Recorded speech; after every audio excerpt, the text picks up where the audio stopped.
Bismillahirrahmanirrahim. We begin with Allah's blessed name. We praise Him and we glorify Him as He ought to be praised and glorified. And we pray for peace and for blessings on all His noble messengers, and in particular on the last of them all, the blessed Prophet Muhammad sallallahu ta'ala alayhi wasallam, as we greet you from the studios of the Islamic Broadcasting Network here in my native island of Trinidad on this very sad morning of Yawmul Ahad in this month of Rajab, with Assalamu alaikum wa rahmatullahi wa barakatuh. Yes, it is a very sad morning because those who have been waging sinful war on Islam for so many years, the media, all the newspapers, radios, television, governments around the world, international organizations, waging sinful war on Islam on behalf, of course, of the oppressor state of Israel. All these years, the chickens are coming home to roost now, and now the slaughter has begun. If the slaughter in Gaza was not enough, if the slaughter in other parts of the world was not enough, now the jasads are coming out into the open, the woodwork, the worms are coming out of the woodwork, and people who are now programmed to go and commit these horrific acts of murder. This is what has just happened in New Zealand. And we should not be surprised if it does not provoke other such acts on Muslims around the world. But once we are at the receiving end, once we continue to remain as the wretched of the earth, it validates our claim to truth. But what is far more dangerous is that the same people who programmed this Jasad to go and attack and kill 50 people in New Zealand are the same people who will now train who they call their own boys of Dajjal, the people of ISIS and otherwise, who have Muslim names and who are paid US dollars, to now go and attack some Christian church or Jewish synagogue and kill 150 so that they can now put the blame on Islam. Look at how these Muslims have responded. This is the danger. This is the danger. So our Christian brothers and sisters, the Jewish brothers and sisters who stand up against the oppressor, we suggest to you to take precautions to protect your places of worship, so that someone does not come with a mask on his face and with Allahu Akbar blazoned on the back of his clothing and so on to put the blame on Islam, to come and commit a reciprocal act of horrific terrorism and killing large numbers of Christians and Jews. For those Jews who are our enemies because they are oppressors, we also do not wish for you that you should have to suffer these kinds of attacks, because we Muslims, we don't wage war this ugly way. No, we don't wage war this deceptive way. When we stand up to fight, we stand up openly with our faces open, so there's nothing, no covering over our face to conceal who we are. We don't fight from the dark like the Israeli Mossad. No.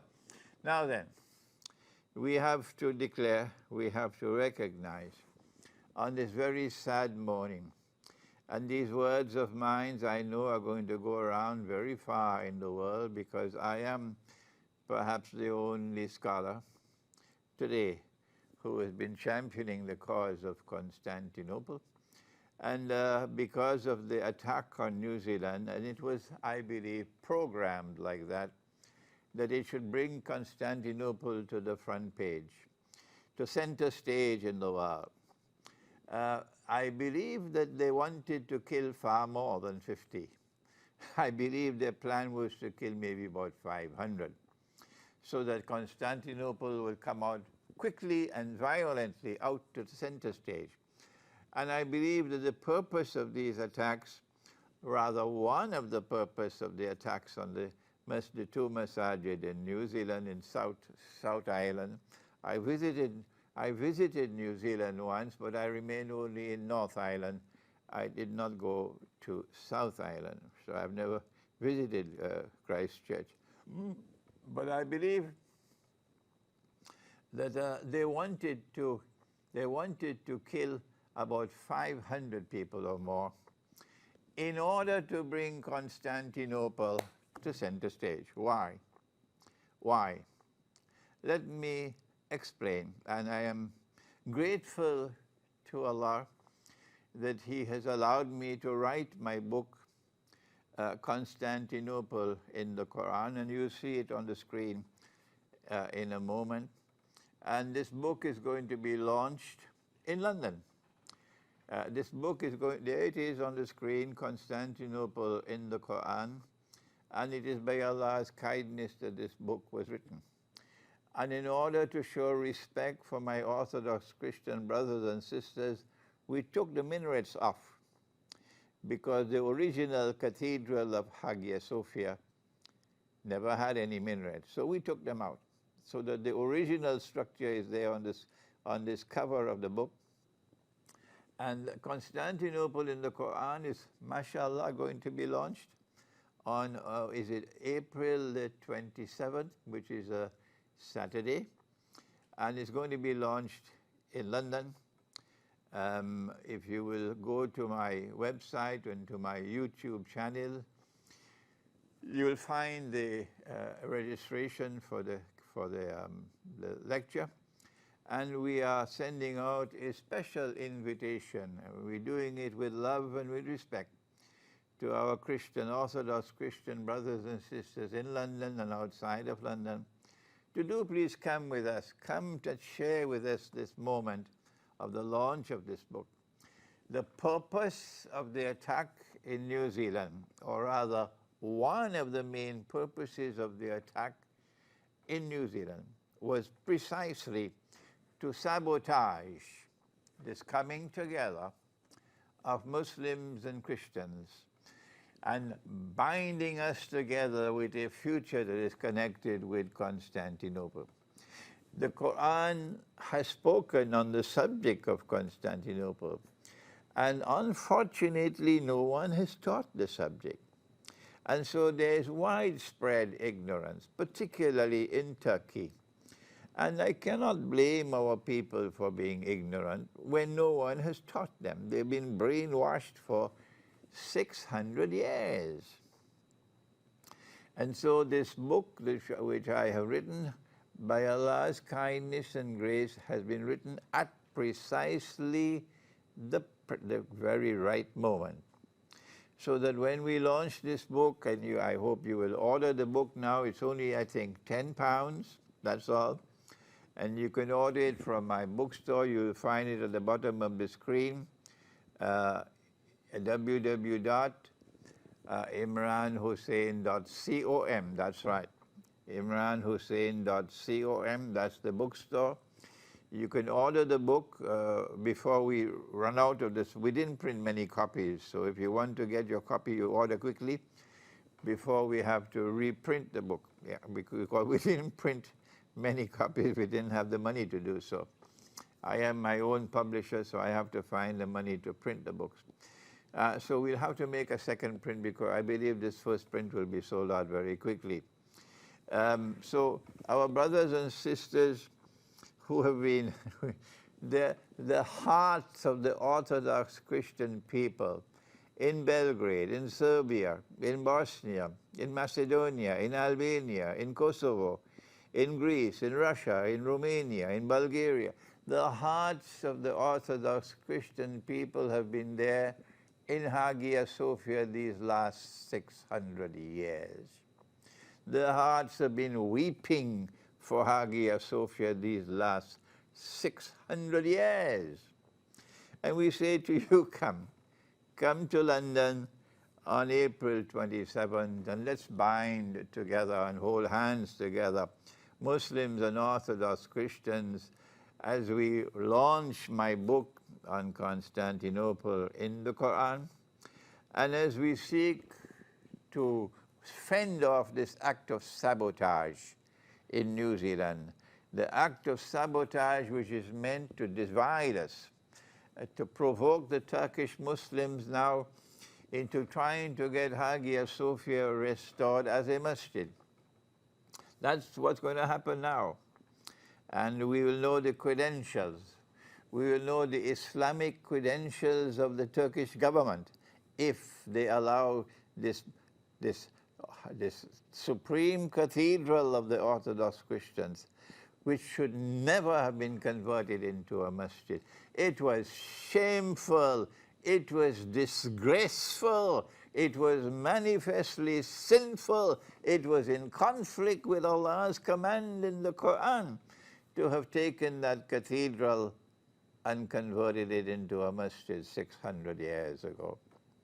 Mustafa Kemal took it out from being a masjid and made it into a museum. And now, as a result of what happened in New Zealand, now you'll see all the drums being beaten to take Hagia Sophia and restore it as a masjid in order to drive a nail deep down into the hearts of the Orthodox Christian world, including Russia, and to sabotage the efforts we've been making all these years. One man alone doing it, only me. I can't get the other scholars to come and join me. I have been one solitary voice crying out, but it was not been crying in the wilderness, because the Orthodox Christian world has responded so wonderfully. These words of mine, I hope, will reach you wherever you are in Greece. I hope I can visit Athens sometime this year, inshallah, for the first time. These words of mine may reach you in Russia. I was there in Moscow a few years ago. These words of mine may reach you in Belgrade. I love Belgrade, and Belgrade loves me, yes. That there is a conquest of Constantinople which is coming after the Great War, and when that conquest of Constantinople takes place, as prophesied by Prophet Muhammad, Allah's blessings be upon him, when that conquest of Constantinople takes place, this cathedral of Hagia Sophia will be returned to you. That's right, it is your cathedral, and you will remove the minarets because this is your cathedral, it's not a masjid. The minarets are a symbol of a masjid, and this is not a masjid, so they should not have any minarets. This is an Orthodox Christian cathedral, and we recognize it forever as an Orthodox Christian cathedral, and we will give our lives to ensure that this is returned to you and you have it again once more as an Orthodox Christian cathedral. But this will only happen when the conquest of Constantinople takes place after the Great War. And that Great War seems to be around the corner. They're provoking it. They're provoking Venezuela. The oppressor seems to have been driven to madness by the touch of Satan. And they're now attacking the electrical grid in Venezuela. The United States of America is doing that, and everybody, even a schoolboy, knows that it's the US government which is doing that, and the US CIA and so on. They're the ones who are attacking. Everybody knows that. It's the United States which is doing it.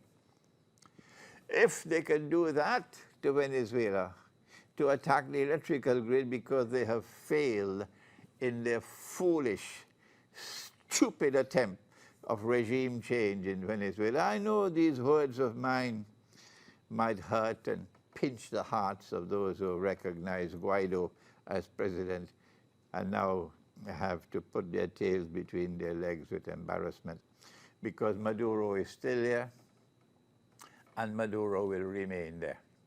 You cannot change the government of Venezuela without killing 1 million people. Even a schoolboy would know that. How come you didn't know that? How come your party didn't know that? Huh?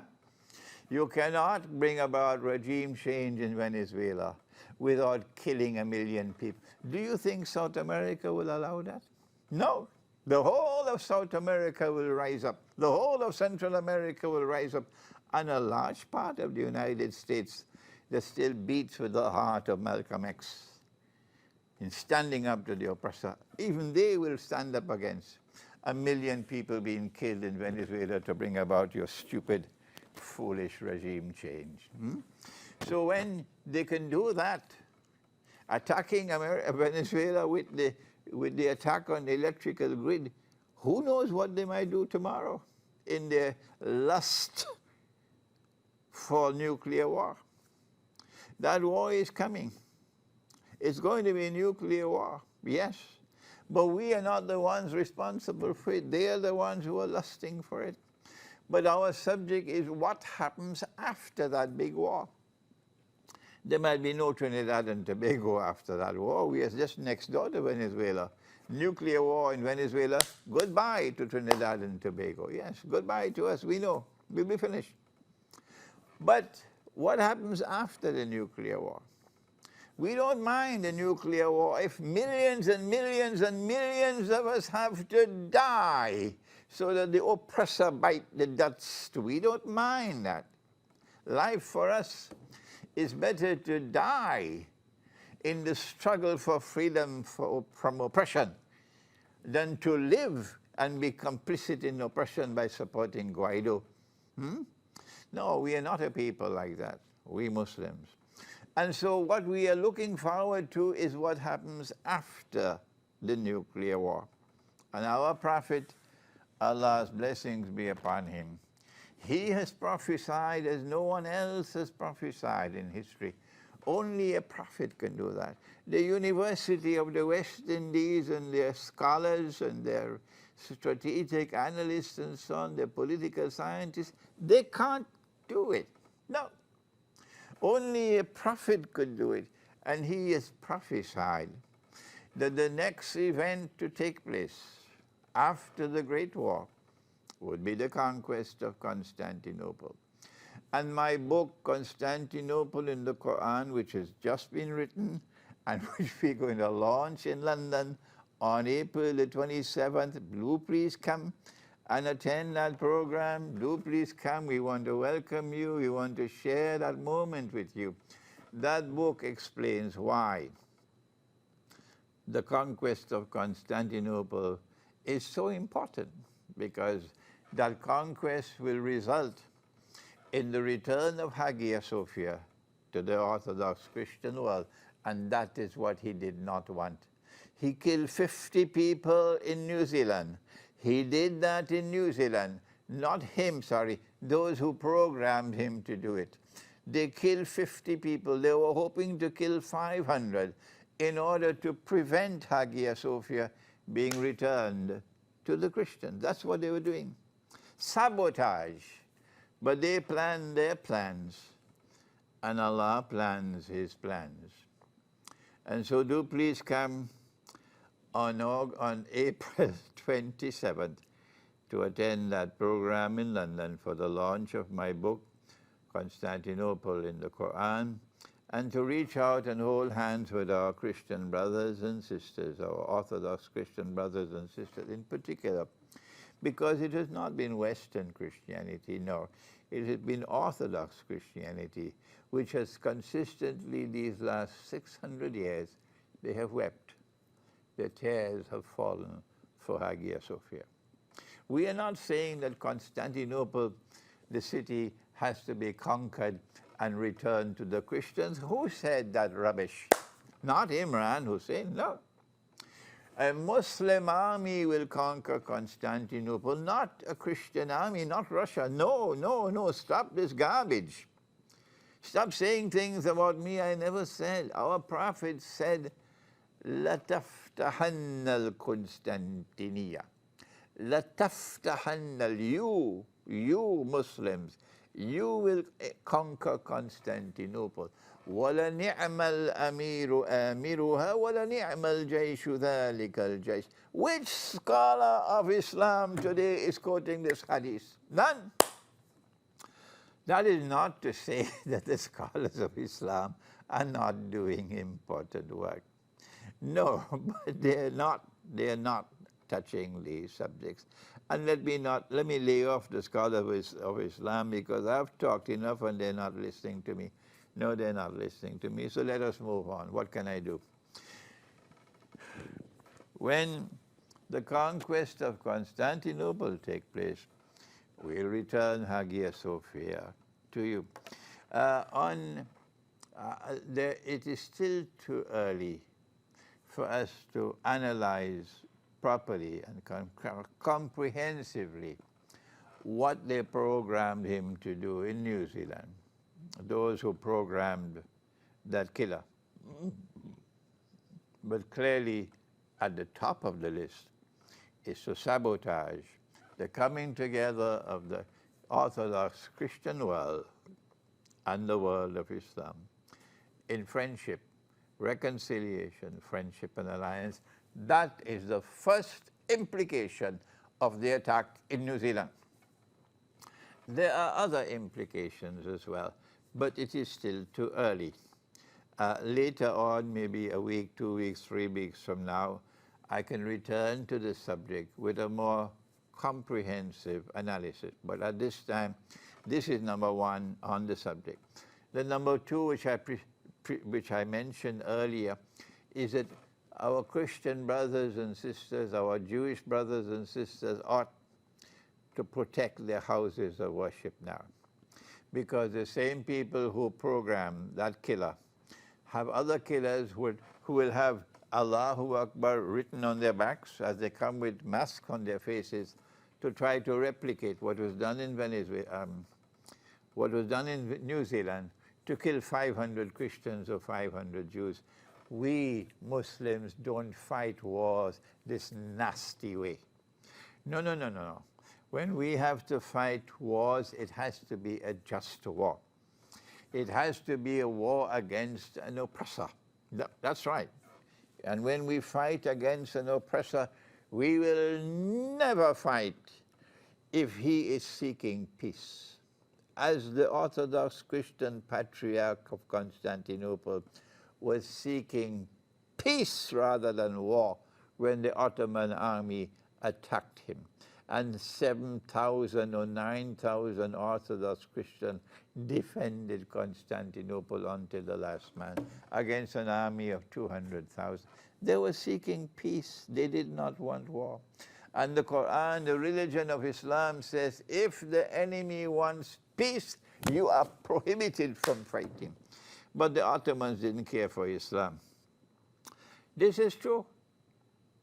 If I am wrong, come on and prove me wrong. Don't simply criticize me because you are blind in your loyalty to the Ottoman Empire. The Ottoman Empire did many things which were good. And if I were to say one thing that the Ottoman Empire was good at, they would say, look at you, why do you criticize the Ottoman? These schoolboys, they have no sense in their head. They have lost the capacity to think. And yet they are so obstinate in the continuous criticism of me because I am proclaiming the truth. That's right. We ask you to protect your houses of worship now. Put security people in place, because those same satanic people who programmed him to go and attack the masjid in New Zealand, those same satanic people are going to program other people to come attack Christian churches and synagogues, and the attackers will have Allahu Akbar written on their clothing, but their faces will be covered with masks so they could put the blame on Islam. this is as much as I can speak today, because I have other things to speak about today. So this is enough today for New Zealand. I believe it is enough as an initial response. And I hope and I pray that these words of mine may reach people all over the world. May Allah take these words all over the world, so that our people, the Muslim world, particularly in Turkey, and our people in the Balkans, if you are in Bosnia, are you listening to me? If you are in Kosovo, are you listening to me? If you are in Macedonia, are you listening to me? If you are in Albania, are you listening to me? If you are in Belgrade, please listen. If you are in Russia, please listen. If you're in Greece, please listen. If you're in Bulgaria, please listen. We are praying that we will be able to respond appropriately to this vicious attack in New Zealand meant to sabotage our work, and that Allah subhanahu wa ta'ala may bless our efforts, and that the truth will emerge triumphant, inshallah. Now then, on April the 28th, which is Yawm al-Ahad, we'll be lecturing in Birmingham. It's just 2 hours away, so if you're in London, you can go with me to Birmingham. And in that lecture, we're going to deal with the Malhama again, how to prepare for it.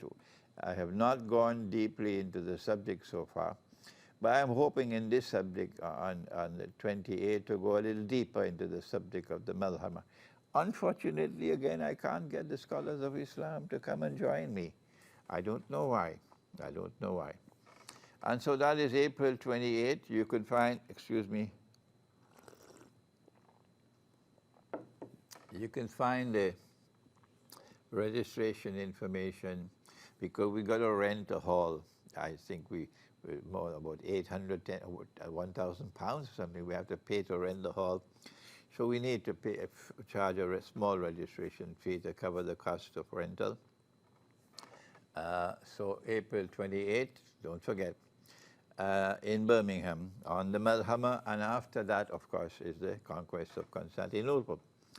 And then on May the 3rd, which is Yawmul Jum'ah, it is the Albert Street or Albert Road Masjid in London, and that's the lecture on the strategic importance of the fast of Ramadan. And then after that, of course, is Blessed Ramadan. After Ramadan, I hope, inshallah, to visit you in Malaysia. I left Malaysia since 2016. I haven't eaten any durian since then, no mangosteen, no roti canai, no teh tarik. So I'm looking forward to return to Malaysia. I will soon contact the masajid in Malaysia, in Damansara Heights, in Subang Jaya and so on, to organize for my lectures in Malaysia. But if you are listening to this session, do please prepare yourself, inshallah. I hope also to be able to organize a short visit to Mombasa. Don't expect more than 3 days.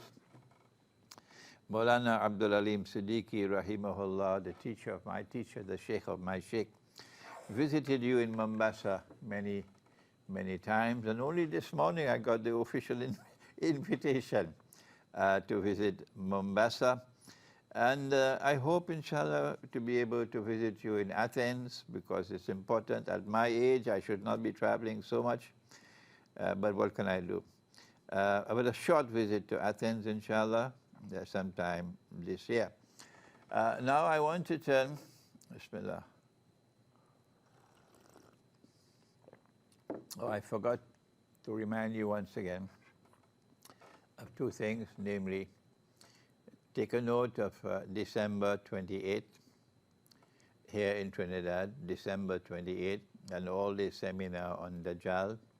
Nobody else teaches the subject of Dajjal except my learned brother Hamza Yusuf, Sheikh Hamza Yusuf in the United States. May Allah bless him and grant him long life and with more and more knowledge. Ameen. This is an opportunity for you, a live program. If you are in the United States or Canada, you can come down to Trinidad. It'll be a Saturday, December the 28th, an all-day seminar on Al-Masih ad-Dajjal. And the last announcement, of course, is on my complete set of my books. Unfortunately, we have now run out of copies on the importance of the prohibition of riba in Islam, no more copies. The prohibition of riba in the Quran and Sunnah, no more copies. And Medina returns to center stage in Akhirul Zaman. But Medina we are reprinting. So it's a temporary lack of copies. Medina returns to center stage in Akhirul Zaman.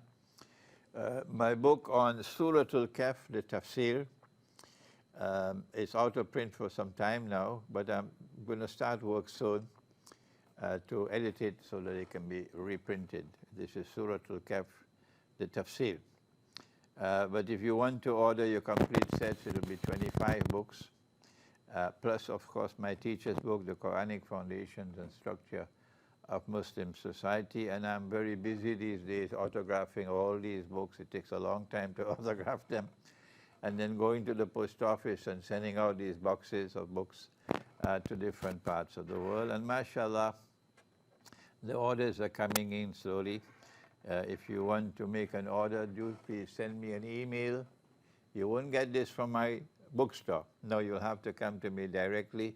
If you want to get the autograph complete set, you'll have to come to me directly, not through the bookstore. So you'll find my email address at the bottom of the screen. This is inhussein@hotmail.com. There you are, inhussein@hotmail.com. Send me an email directly to me if you want a complete set. This is autographs is not for an order of 2 books or 5 books or 10. No, the autographs is only for a complete set of books. Send me an email and inshallah you'll get a complete set of 25 books. It costs about £274 for a complete set now. And the shipping cost to the United States may be about $45, $50. For other parts of the world, it'll be more than that, of course. Now then, we still have some time left, and I have some comments to make about my meeting with the politicians in the Muslim community. I do not know whether this was ever attempted in the past. We have been an independent state since 1962, was it? We became independent, 62. And before that we had internal self-government since 1956. I was 14 years of age in 1956, when politics really came to me. Between 1950 and 1956, the British were still ruling the country. And in school, we had to sing God Save the King. Yes, God Save the King until 1952. And then King George died. King George VI died, and Queen Elizabeth became queen. And then, as children, we had to sing God Save the Queen. Yes. Now then,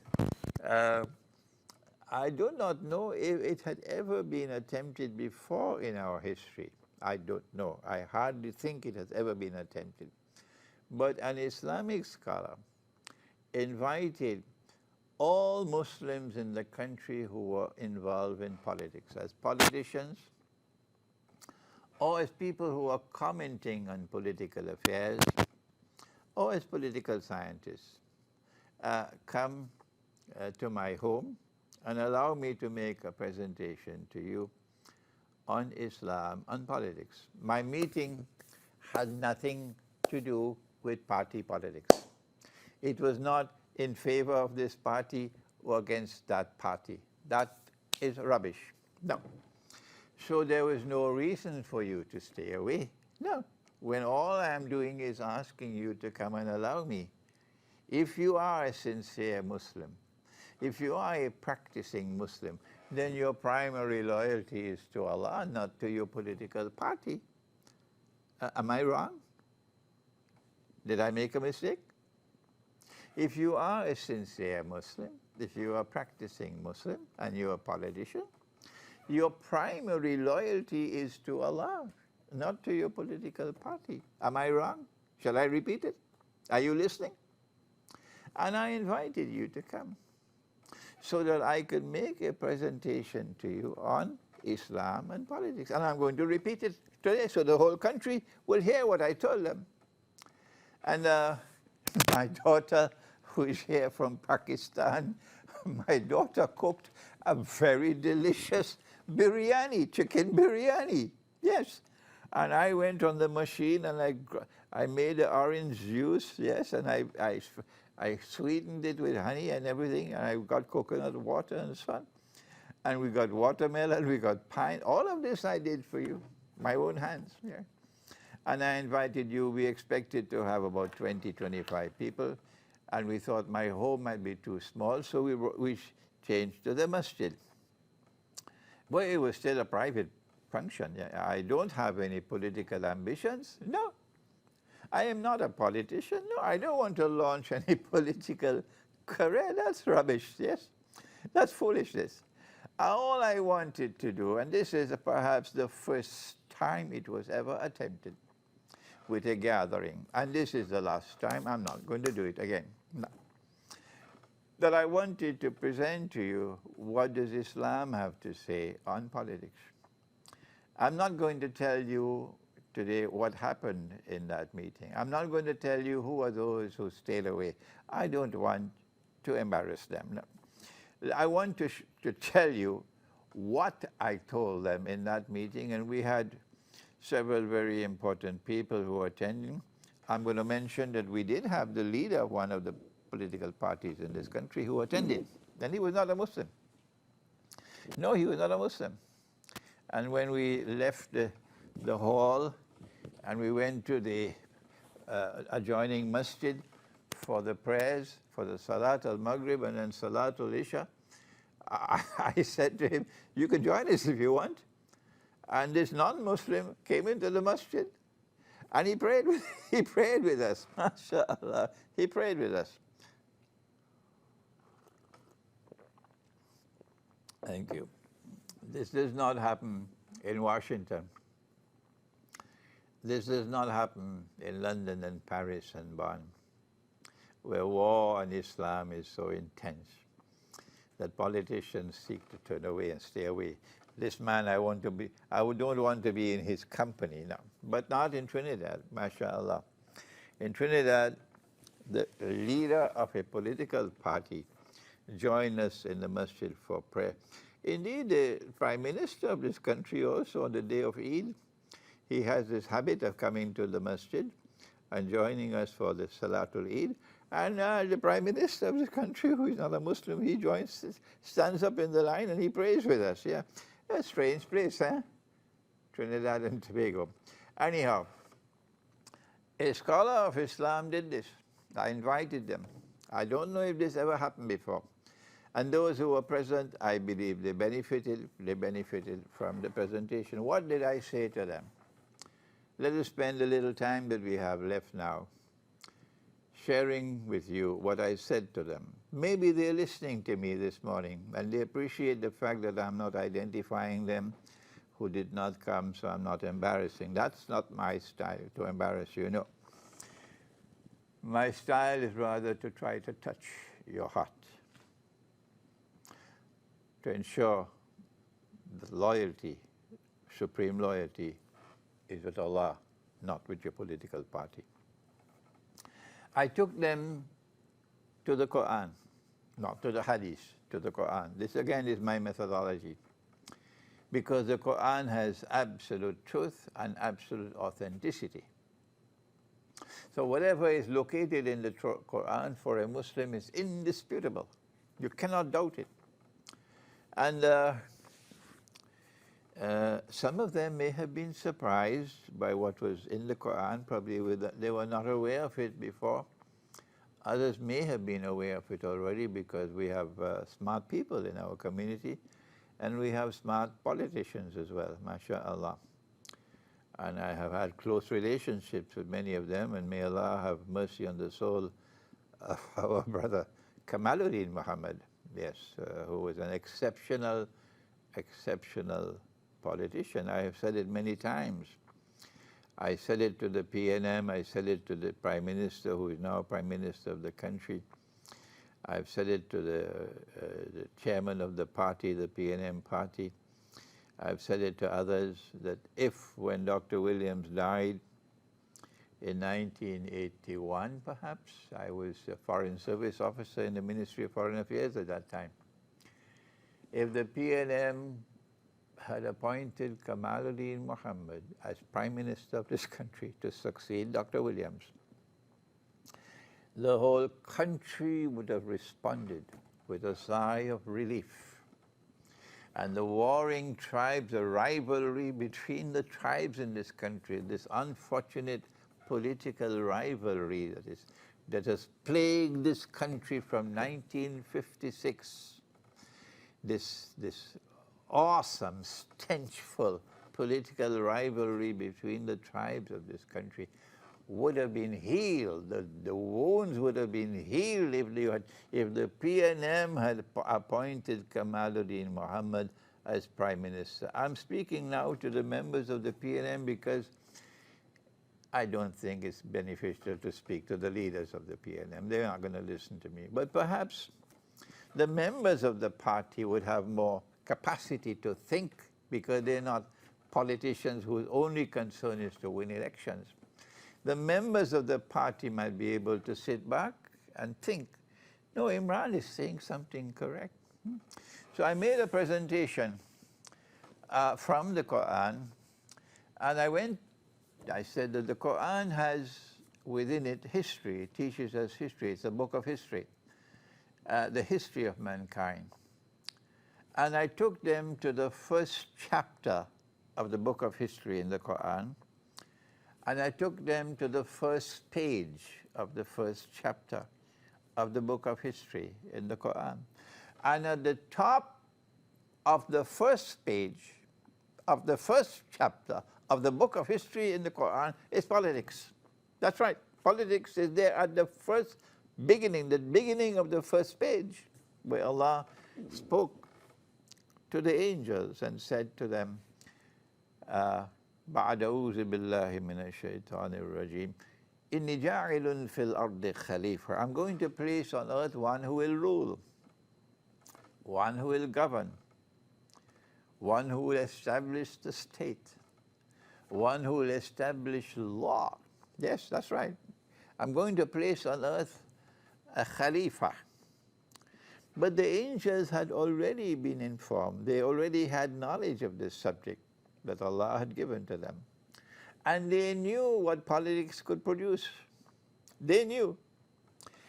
And so they said to him, are you going to place on earth one who will cause corruption and bloodshed?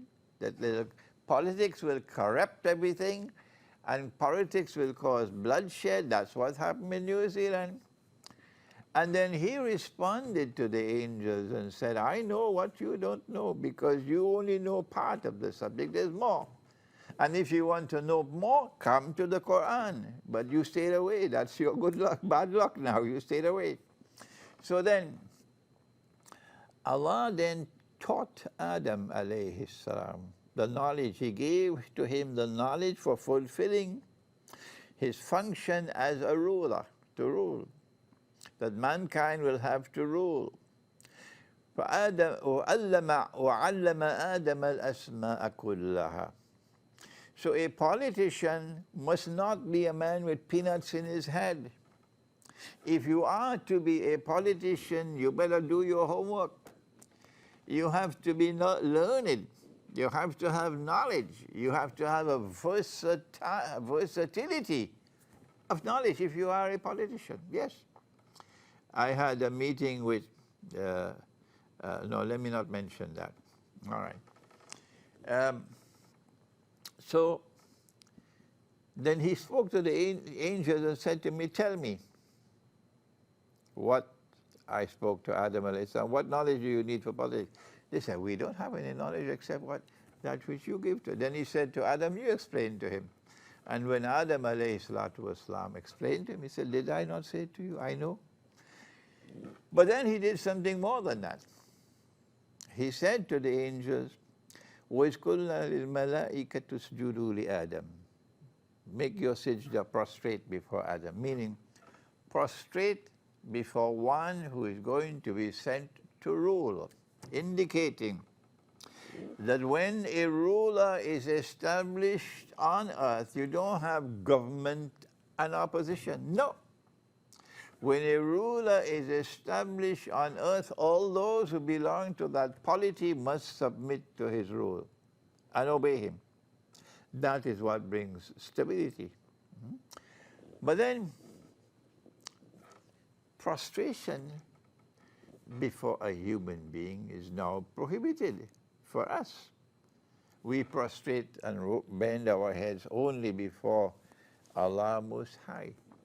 So now we recognize that prostration before a human being existed at the beginning of history. But this was prostration as an act of respect and prostration as an act of submission to authority. This is like a pledge of allegiance. Bismillah. The bay'ah, by which you pledge your submission to the authority of the ruler.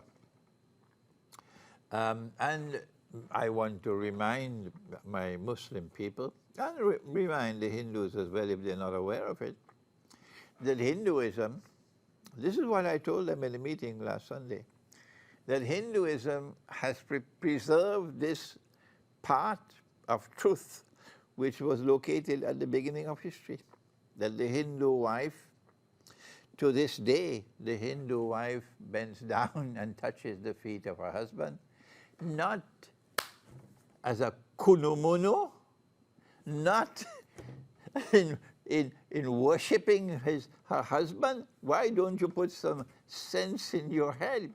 No, this is her act of respect to her husband and submission to his authority.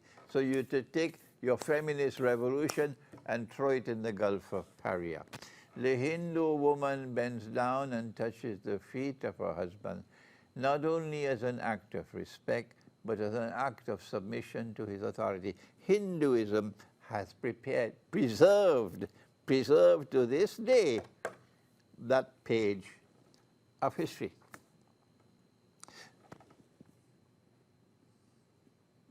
I then went on to go to Surah Al-Sad of the Quran,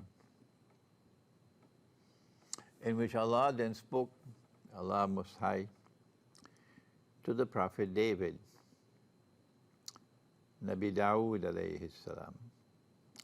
And this is what he said. Ba'aruzu billahi minash shaitani rajim. Ya Dawood, O David, inna ja'alnaka khalifatan fil ard. I am hereby appointing you to rule on earth, to establish the state, to establish government, to establish law. فَاحْكُمْ بَيْنَ النَّاسِ بِالْحَقِّ. David, politics and state and governance must be based on truth. That is the Quran. Is it only in the Quran? No, it's there in Hinduism as well, it's there in Christianity as well, it's there in Judaism as well. It's just your secular political party doesn't care two peanuts about God and about his scriptures. Your secular politics don't care two peanuts. That's right. O David, I hereby appoint you to rule on earth, Khalifa. فَاحْكُمْ بَيْنَ النَّاسِ بِالْحَقِّ. So now David established law, established governments, rule on earth, establish the state, let the state be function, the conduct of state be based on truth. Our politicians who attended last Sunday may have been surprised to learn that this is in the Quran because nobody teaches it. Yes. But I think they may have been pleased as Muslim politicians to learn that politics in Islam is based on truth. Same thing with Christianity, same thing with Hinduism, same thing with Judaism. Politics is based on truth. But then listen to what Allah went on to say. This is what we did last Sunday. You should have been there. You regret now that you were not there. وَلَا تَتَّبِعِ الْهَوَىٰ. And oh David, don't turn away from the truth to pursue your own agenda. وَلَا تَتَّبِعِ الْهَوَىٰ. No, you cannot turn away from the truth to pursue an agenda that you decide in your own political party or in your own parliament and so on. No, you must be faithful to the truth. وَلَا تَتَّبِعِ الْهَوَىٰ فَيَدِلَّكَ عَنْ سَبِيلِ اللَّهِ. If you pursue your own agenda, then you will turn away and betray the path of Allah. إِنَّ الَّذِينَ يَدِلُّونَ عَنْ سَبِيلِ اللَّهِ. Listen carefully to these words, because you're going to have to answer in the grave. Remember, this is the Quran. إِنَّ الَّذِينَ يَدِلُّونَ عَنْ سَبِيلِ اللَّهِ لَهُمْ عَذَابٌ شَدِيدٌ بِمَا نَسُوا يَوْمَ الْحِسَابِ. Those who turn away from the path of Allah, from the path of truth, for them I have prepared terrible punishment. Terrible punishment. بِمَا نَسُوا يَوْمَ الْحِسَابِ. Because they forgot. They forgot the day of accounts. Was this not an important presentation? Was this not important for our politicians to have listened to what Allah said in the Quran? This was the heart of the presentation I made during my session with the politicians last Sunday.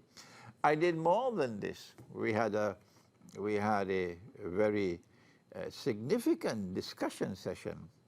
I mentioned that Trinidad and Tobago was an exceptional country. That this country was given divinely ordained possibilities. That we are a multiplicity of tribes in this country. It is a cosmopolitan polity. And that the Quran has spoken about the diversity of nations and tribes, لِتَعَارَفُوا. And the diversity of nations and tribes in a polity opens possibilities in the world of knowledge, in the world of truth. If you have the capacity to think لِتَعَارَفُوا. Inna akramakum indallahi atqakum. That this multiplicity of nations and tribes in Trinidad, we are not one nation, all of we is one. That's wrong. We are a multiplicity. And in this multiplicity, each nation and tribe wants to maintain its identity, wants to preserve its identity. And when you violate the values of a nation or a tribe, they have the right to stand up. This is why we admire the Secretary General of the Mahasabha. I don't care 2 peanuts for those who are annoyed with me. No. If I proclaim the truth and you are uncomfortable with that, that's not my problem, that's yours. So when the government of Trinidad and Tobago made itself a fool by following tamely like sheep all the rest of the world in bringing legislation, because all over the world, not just Trinidad, don't tell me it's local legislation, that's nonsense. It is all over the world. There's a mastermind who's made it all over the world that you cannot marry, a girl cannot marry unless she is 18. And wait until Judgment Day. See, you ever looked into the Quran to see whether you could vote for that? And our parliament voted for it. Everybody, every Tom, Dick and Harry voted in favor of it. One man in this country had the courage to stand up and shout and proclaim this is nonsense. He blasted it as false, and it was Satnarayana Maharaj. So we admire him for having stood up for the integrity of his Christian, his Hindu community. We admire him for that. But what did the others do? They went to parliament and they voted tamely like sheep and like cattle in favor of that. So we said, we have possibilities in this country. I have only 3 more minutes left. Oh my gosh. I mentioned to them we have possibilities in this country. We are a plural society, and we need to have a plural political order. The present system is not working. The tribes are in rivalry with each other. It's racial rivalry. It's stench. It stinks. And in Islam, we have a plural model that the Prophet ﷺ organized. He negotiated it, the Mithaq of Medina. A plural model of a political order for a plural polity. I mentioned that to them in the meeting. And I also mentioned that in this country we have not only a plurality of tribes, but we have 3 religions, 3 world religions, living together in harmony and in mutual respect. Yes, there is Islam, there is Christianity, there is Hinduism, and this offers possibilities here that does not exist elsewhere. Amongst the possibilities is for the religions to be allowed a chance to show what religion can do to arrest the decline of society, the collapse of society. Society is collapsing. I'm sorry, my time is now up.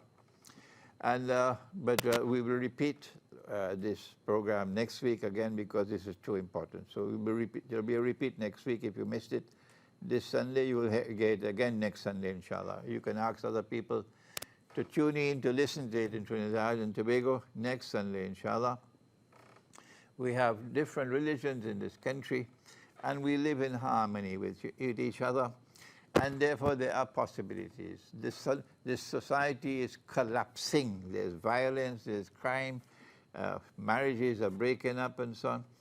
And religion should be allowed a chance to do what religion can do, to restore values in the society and to arrest the decline in the society. So I suggested that the state should not stand in the way. Let us allow the religions to build a model of what they can do, what they can establish as a society. Get a large enough parcel of land. This quarter belongs to the Christian, that quarter belongs to the Hindus, that quarter belongs to the Muslims, and we allow them to build a model, a micro model of a Muslim society, a Christian society, a Hindu society. This was our presentation last Sunday, and we pray that those who want to have more knowledge can come to meet with me privately if you're a politician, and I'll be happy, inshallah, to do this, to take the subject further. Thank you. Wassalamu alaikum wa rahmatullahi wa barakatuh.